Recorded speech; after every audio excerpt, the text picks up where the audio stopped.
My name's Adam, and I'm 29 years old. If you asked anyone in my family who the quiet one is, they'd point to me. I'm not the type to shout at dinner or compete for the spotlight. I don't stir the pot. I listen more than I speak. I don't throw tantrums, even when I probably should. That's just never been my style. But if there's one thing I've learned, it's that people like that, the quiet ones, tend to get underestimated. And sometimes, we're the ones who remember everything.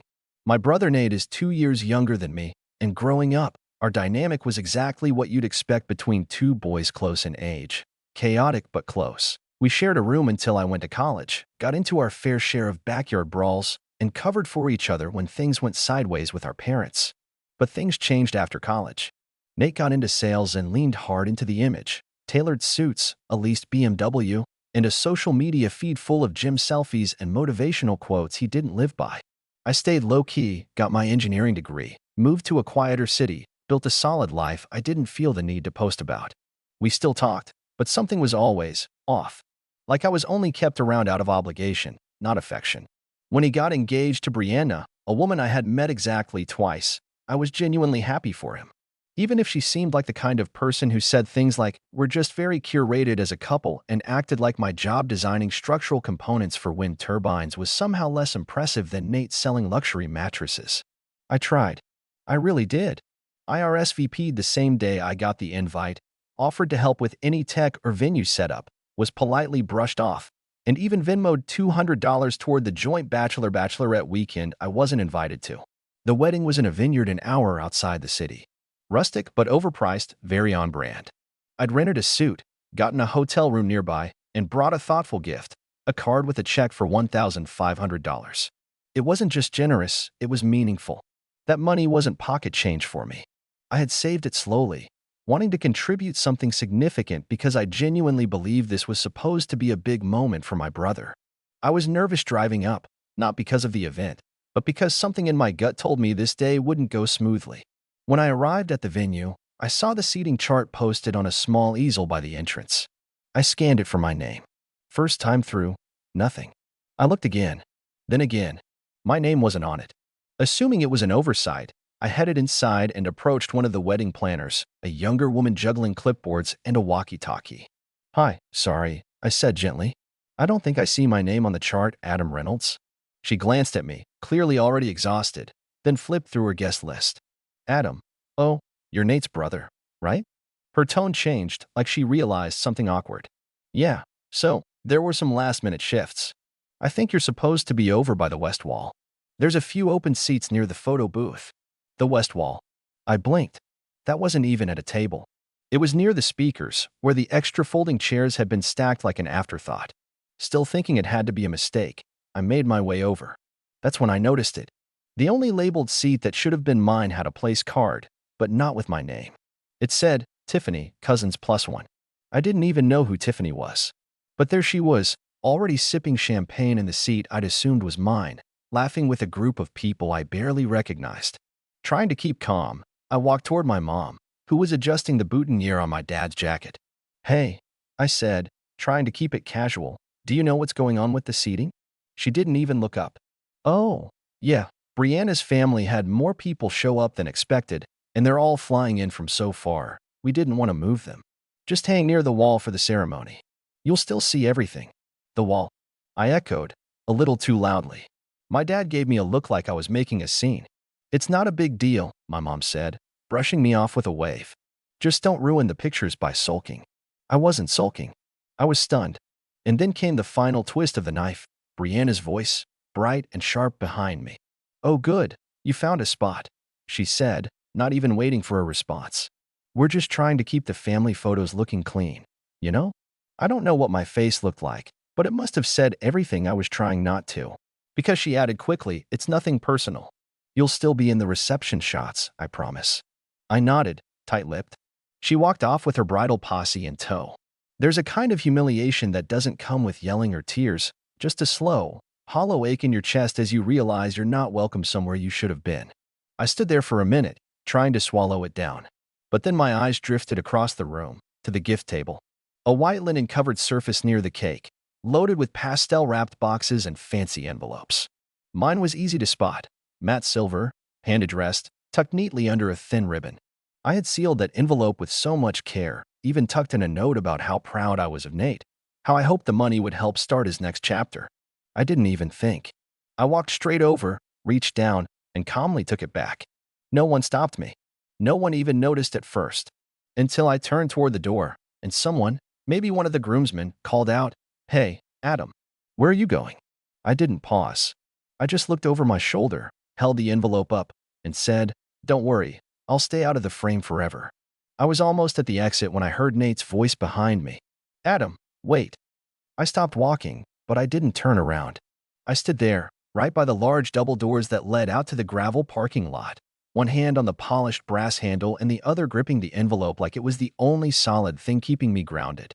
"Adam," Nate said again, closer now, his shoes crunching softly on the floor behind me. "Come on, man, don't do this. It's not that deep." I turned slowly, and for the first time in years, I really looked at him. He was standing there in his designer tux, boutonniere slightly askew, champagne still fizzing in a glass in his left hand. He looked confused, like I was the one making a scene. Like he hadn't just relegated his own brother to a folding chair near the photo booth because Brianna's cousin brought an extra guest. "Not that deep?" I repeated, quietly. "Yeah," he said with a shrug, lowering his voice a little like he didn't want the other guests to hear. "It's just the seating, bro. It's not like we kicked you out. And Brianna's family, man, they flew in from, like, Portugal. We had to make room." I let out a short laugh, but it wasn't funny. "So I get to sit in a corner and hope no one asks if I'm the DJ? Dude, don't be dramatic. It's one day. You seriously gonna make this about you?" That one hit. Make this about me. I had spent years showing up for birthdays, holidays, family cookouts, always the one to send cards, to remember anniversaries, to stay late and help clean up while Nate disappeared to take a call. I never made anything about me, and maybe that was the problem. Maybe they all got so used to me not taking up space that the idea of me needing a chair, a single, literal chair, was suddenly too much. "I flew out," I said slowly. "I rented a hotel. I bought a suit. I gave you $1,500. We're giving," he corrected, pointing at the envelope. "Right?" I said. "Was." But then I realized something. "I'm not really your brother today. I'm just background." His jaw clenched. "You're blowing this way out of proportion." "No," I said. "You already did. You just didn't think I'd notice." He sighed, rubbing his temple. "Look, it was Brianna's call, okay? She wanted the photos to be all her close circle. Clean lines, matching colors. That kind of thing. So I didn't match?" I asked. "Did she run a background check on who had photogenic bone structure?" He didn't answer that. And maybe he knew better than to try. "You know," I said, finally walking back toward him, "I didn't expect a spotlight. I didn't even expect a toast or a dance or a shout-out. I just expected a seat. A place. Somewhere that said, 'You matter enough to be here like everyone else.'" "You do matter," he muttered, almost like it hurt to say. "Then why didn't you act like it?" His eyes flicked past me to the rest of the room, the guests who were now watching more openly, the photographer who was pausing mid-shot, the DJ lowering the volume slightly. He hated this kind of attention. I could see it all over his face. He'd wanted the day to be perfect, curated, Instagrammable. And now it wasn't. Not because I threw a tantrum, but because I refused to disappear quietly. "Look," he said through gritted teeth, "if this is about money." "It's not," I cut in. "It's about respect. And today showed me how little I have from you." He opened his mouth like he was going to protest, but nothing came out. Just a frustrated exhale. "I'm leaving," I said, adjusting the envelope in my hand. "But don't worry, I'll make sure the photos are perfect. No awkward older brother in the background to mess up the symmetry." I walked out before he could respond. The gravel crunched under my shoes as I made my way to my car. I didn't cry. I didn't throw anything. I just sat behind the wheel for a moment, watching the vineyard fade into the distance through the rearview mirror. It was surreal. Like I'd just stepped out of a movie where I wasn't cast as a main character, not even a supporting role. Just an extra who wandered too close to the shot. Back at the hotel, I changed out of the suit, packed my bag, and opened the envelope I had reclaimed. I pulled out the note I'd written, the one about being proud of him, about hoping the money helped them start a new chapter. I read it once, then tore it cleanly in half. Then I turned off my phone. It didn't stay off for long. About an hour later, when I powered it back on, I had 6 missed calls from Nate, from my mom, and a string of increasingly anxious texts. The last one was from Brianna. All it said was, You really ruined everything today. And that was the moment the guilt stopped. That sentence, the way she framed it, like I had wrecked their carefully filtered little fantasy, made something in me finally click into place. I hadn't ruined anything. I had exposed it. But that wasn't the end. Not by a long shot. The next morning, I checked out of the hotel before sunrise. The front desk clerk barely looked up when I dropped off my key card, which was fine, because I wasn't in the mood for small talk. I grabbed a stale croissant from the breakfast bar, tossed it in my passenger seat, and drove out of the vineyard town like it owed me money. By the time I got back to my apartment, I'd racked up 11 more missed calls and 2 voicemails I had zero interest in hearing. My mom's text had shifted tone entirely from "you shouldn't have walked out" to "please call your brother. He's devastated," to the one that actually made me laugh. Family means sometimes making sacrifices. Adam. Sacrifices. I sat down on my couch, still in my jeans from the night before, rereading that sentence. It sounded like something ripped from a refrigerator magnet at a gas station gift shop. What exactly had Nate sacrificed? His wedding photos were still going to be on brand. His bride was still going to post them with captions like "blessed" and "our fairy tale begins." He'd still get the curated experience he wanted, minus one sibling who apparently clashed with the color palette. And here's the thing. I'd already made the sacrifices. They just never noticed. For the past year and a half, I'd been quietly helping Nate out with his startup, a mattress import business that was, frankly, bleeding money. It wasn't public knowledge, but back when he first launched it, he called me in a panic because he needed someone to co-sign a loan. Not for a house, not for a car, for a warehouse space and inventory contract. I didn't ask for anything in return. I figured, he's my brother. If he succeeds, we all win. If he fails, at least he tried. And yeah, maybe part of me hoped that helping him now would finally be seen as something more than just Adam being dependable. I never told our parents about it. I didn't even tell my friends. It was just something I quietly managed. I made sure the payments were on time, fielded a few calls from the bank when things got tight, and even wired him an emergency $3,000 last fall when his supplier nearly pulled out. All of it without a thank you longer than a one-line text. Appreciate it, bro. That check I'd reclaimed from the gift table? That wasn't just a wedding gift. It was me finally drawing the line. But now, sitting there in my apartment surrounded by unopened mail and half-wilted plants, I realized something deeper. They didn't just forget my seat at the wedding. They had forgotten my role entirely. So I got to work. First, I opened my files, every email thread, every signed document, every bank statement tied to the loan. I was still the co-signer, which meant I still had administrative access. The loan wasn't fully paid down, not even close. And while I hadn't made any legal claims to the business, I had leverage. I didn't want to destroy him. I really didn't. But something about Brianna's text, "You really ruined everything today," echoed in my head like a dare. As if their perfect little world couldn't handle 1 ounce of reality. As if my silent support for the past 18 months was less important than how I'd look in the background of their Instagram carousel. I drafted an email. Simple, clean, legally sound. It notified the bank that, due to personal and financial reasons, I was formally withdrawing as co-signer and no longer authorizing any further use of my credit or identity in business operations. I attached the proper forms, copied Nate's email, and clicked send. Then, for good measure, I forwarded a few key documents to a lawyer friend of mine from college, just in case things got messy. Not because I expected a fight, but because Nate was impulsive and Brianna? Let's just say I didn't trust someone who referred to wedding centerpieces as branding assets. About an hour later, my phone buzzed. A number I didn't recognize. I let it go to voicemail.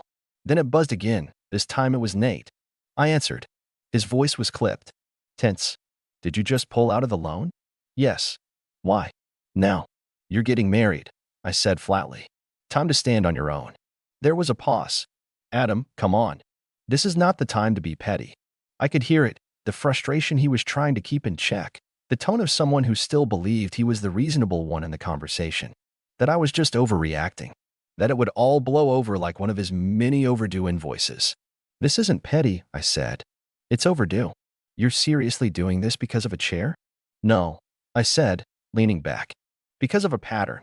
And a chair was just the final straw." He exhaled sharply. Okay, let's talk. Come over. We'll figure something out." "You mean like how you figured out where to seat me? Or how to tell everyone I didn't matter enough for the photos? Or how to let your new wife treat me like an inconvenience?" Silence. You didn't even ask if I was okay when I left, I added. You didn't check on me. You called because now there's something you want from me. Still silence. Then, more quietly, so, is this like permanent? You're just done. I don't know yet, I said honestly. That depends on you. And then I hung up. I didn't feel triumphant. I didn't feel smug.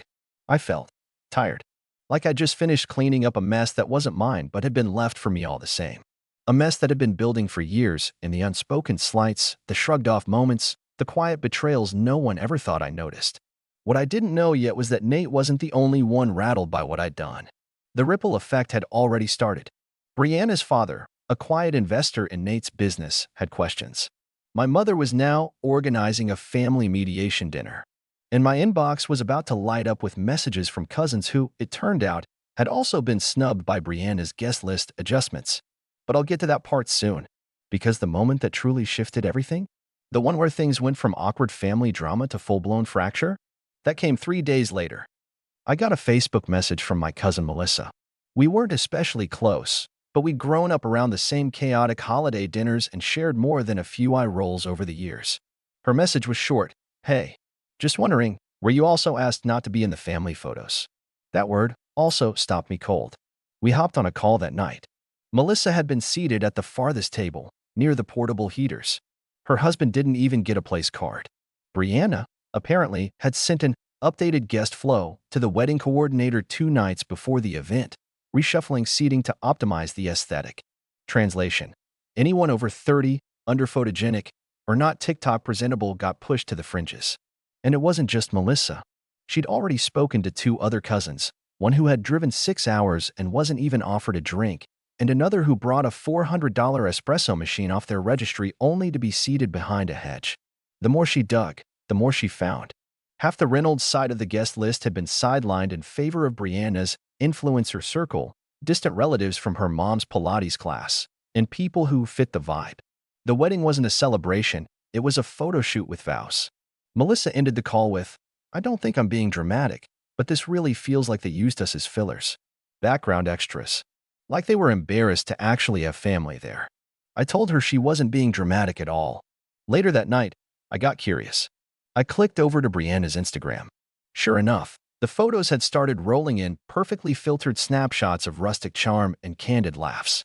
Nate looked like an ad for cologne. Brianna looked like a bridal influencer on a sponsored post. The captions were as hollow as I expected. The day our forever began. I scrolled and scrolled. Dozens of photos. Not a single one featured a member of our family. Not even our parents. Not even Nate's best man, who, I found out later, was one of his old coworkers and not his actual best friend, because apparently he didn't fit the look. It hit me then. This wasn't just about me being disrespected. This was about the entire family being repackaged to fit a brand. And they thought none of us would say anything. The next morning, I called my parents. Mom answered on speaker, which meant Dad was hovering nearby. I kept it civil. I asked how they were doing, whether they got back okay, how the rest of the reception went. They were guarded, polite, but cautious. I could tell they weren't sure where I stood. Finally, Mom sighed and said, Adam, I wish you hadn't left like that. You embarrassed your brother. I waited a beat. Did he tell you where I was seated? There was a pause. I think there was a mix-up. You should have spoken up. Quietly. So it would have looked better on camera? I asked, not hiding the bite. She didn't answer that. I'm not angry, I said calmly. I'm just done pretending I wasn't treated like an afterthought. And apparently, I wasn't the only one. That got their attention. I told them about Melissa, about the cousins, about the people who were quietly simmering behind the scenes, all of them too polite to cause a scene, but not too blind to see what had happened. Dad finally spoke. He said Brianna organized most of it. I nodded, even though he couldn't see me. And Nate let her. That's the part no one's saying. Mom tried to defend him. Said weddings are stressful, that couples make mistakes, that maybe they'd make it up to me later. They won't, I said flatly. Because they don't think they did anything wrong. And that's when I told them about the loan. The silence on the other end was immediate and total. I gave it a second to sink in. You what? Dad finally asked. I co-signed the loan for Nate's warehouse lease, I said. 18 months ago. I've been covering the payments he couldn't. No one knew because I didn't make it a thing. I just did it. Quietly. Like I always do. Mom's voice cracked. Why didn't you say anything? Because I thought I was helping, I said. Because I thought that's what family did. I let the silence hang again. Anyway, I continued. I pulled out. I notified the bank. Nate's on his own now. Dad cleared his throat. He said you're trying to sabotage him. No, I said. I just stopped protecting him. Later that day, I got a call from an unfamiliar number. It was Mr. Galen, Brianna's father. His tone was icy but polite. He asked if I could clarify some sudden changes in loan agreements that had come to his attention. I explained the situation, my former involvement, my formal withdrawal, and the fact that I was under no legal obligation to continue supporting a business that had excluded me financially and personally from day one. I understand, he said, after a long pause. I just wish you'd spoken to me first. I wish a lot of things were done differently, I replied. The next 48 hours were a blur. The fallout spread fast. Nate called 3 more times. Left voicemails, none of which I answered. One was furious, the next apologetic, the third a mess of half-excuses and forced chuckles. He said Brianna was super upset, and everyone's being dramatic, and can't we just hit reset? But I didn't want to reset. I wanted closure. That Friday, I got an invitation, not to another wedding, thankfully, but to a brunch organized by Melissa. A bunch of cousins and second cousins were planning a low-key get-together, partly to decompress and partly to quietly acknowledge that something had broken between us and Nate. It was casual. Just coffee, waffles, and people who actually wanted to see each other. No staged photos. No filters. No hierarchy of who looked good on camera. We swapped stories. Laughed about the absurdity. Cried a little, too, especially the cousin who had paid for her flight on a credit card just to support family. And near the end, Melissa looked at me and said, "Thank you for walking out. We were all thinking it. You just had the guts to do it." That stuck with me. It would have been easier to stay quiet. To sit in my little folding chair near the wall and smile politely for the camera. But instead, I stood up, not for drama, not for revenge, but because I finally knew my worth. And I wasn't going to let them crop me out of it. 3 weeks later, Nate sent a handwritten letter. I still have it, tucked in the drawer with the ripped-up note I once included with that $1,500 check. The letter was a mix of regret, frustration, and vague attempts at reconciliation. He never actually said the words, "I'm sorry." But he did write this. "I thought keeping the peace meant avoiding conflict. I see now it really meant ignoring you. I was wrong. I haven't responded. Maybe I will one day. Maybe I won't. But I know this. I'm no longer the background brother. I'm not a placeholder or a fallback or a chair by the wall. I'm Adam. And I finally chose myself. And this time, I stayed in the frame.